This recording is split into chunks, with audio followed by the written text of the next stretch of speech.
Tsaka never ka pa naman nabili ng cellphone. So ito, deserve mo to kasi lagi kang may honor. Hindi honor yung binila. Samsung to kasi mas maganda yung Samsung para sa games mo. Tapos syempre, magkakaroon ka na lagi ng GC kasi sa school mo. So ito yung gift namin sa ni Daddy. Happy birthday, Igo. We love you. Pagpatuloy mo yung pagiging mabuting anak. Tsaka, yung pagmahal sa Diyos, sa magulang, sa mga kapatid. Salamat sa pagiging responsible mo at sa pag-aaral mo ng mabuti dahil alam mo para sa iyo din yun.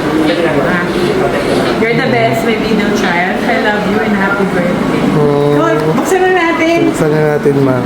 Paano? Ay, sige yan ah. Kailangan yan? Hindi pwede naman wala na. Ay, mukhang mas maganda yan. Para tuloy-tuloy. Tama ba? Yan ah. Darn.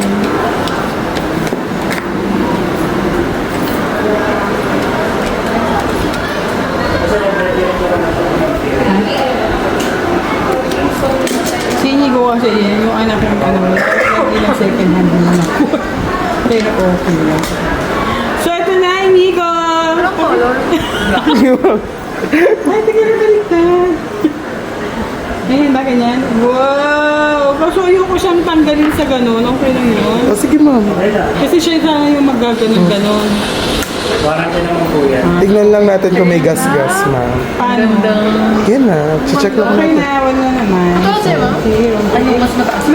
Hindi na natin tatry yung charging, ma'am. Ayoko nga, no? Kung Sige. gaga. Ibalik ko na lang yung ano, ma'am, ulit.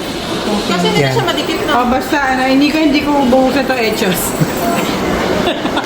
Sige na. We love you. Happy birthday. Bye. Love you.